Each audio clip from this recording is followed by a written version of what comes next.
People ask me how I got to be an elder statesman of cool. I'll tell you. I started out in the suburbs south of San Francisco. Dad was a pilot working out of the airport nearby. He was away from home a whole lot. Mom was a homemaker, as they used to say. She was basically perfect, which is why I started plotting how to get out of there as soon as I could. But in the meantime, there were the uptight 50s when I was in school, with the bomb and all. Somehow we got through it. Grandpa was a bus driver on the Greyhound commuter runs into San Francisco. He let me sneak on board a lot, and starting when I was a teenager, I would go into the city on weekends. Go to places like the Black Hawk nightclub, where they put chicken wire down the middle, so that little hipsters like me could hear jazz without being contaminated by booze. And North Beach. I was a beatnik in training, developing my smooth cool. Eventually I left home and moved into the city, got a cheap place. I picked up some basic guitar playing, fancied myself a songwriter, hooked up with some other guys, played some open mics without success.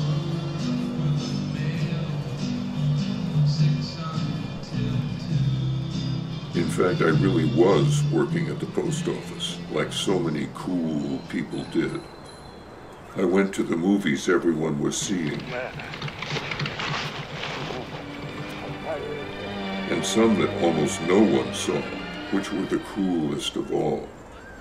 Then I started to slide into the hippie thing, but not very far. Some of the heavy stuff wasn't too mellow as far as I was concerned, so I left it alone. But then something happened that set me on my mellow path.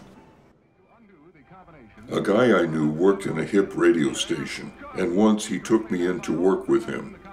It blew my mind, the cool way of talking. I'd heard it on the radio, of course, but being in the studio with it was a whole new thing. Guys like Tom Donahue really had it together. In San Francisco, Oakland, it's KSAN, Metro Media Stereo 95. And that's the way it was, and that's the way it is. Everybody was hip, bands were selling shit. It was a whole new capitalistic scene. Lucky fluke for me that a DJ suddenly quit. I think he had a booze problem.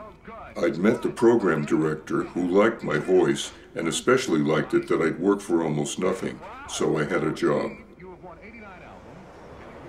One thing led to another. The music was sometimes hippie stupid. But as the years passed, it got worse and worse. Big hair and disco came in.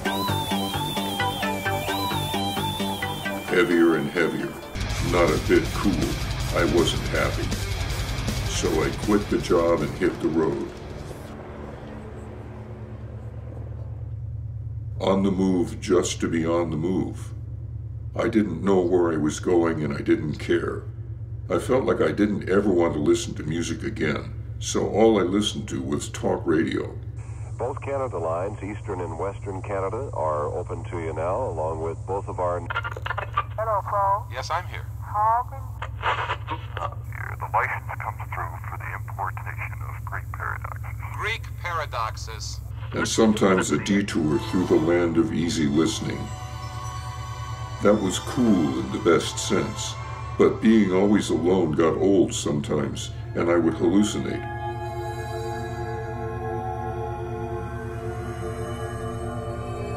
Or even fall asleep at the wheel.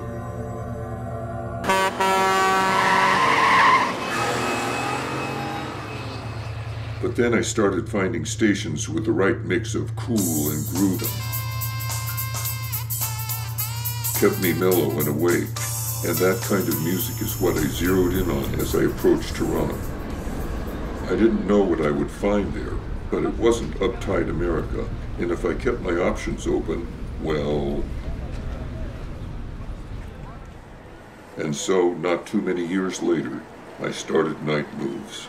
We will return to Night Moves after this important message. And the rest you know, if you've been paying attention.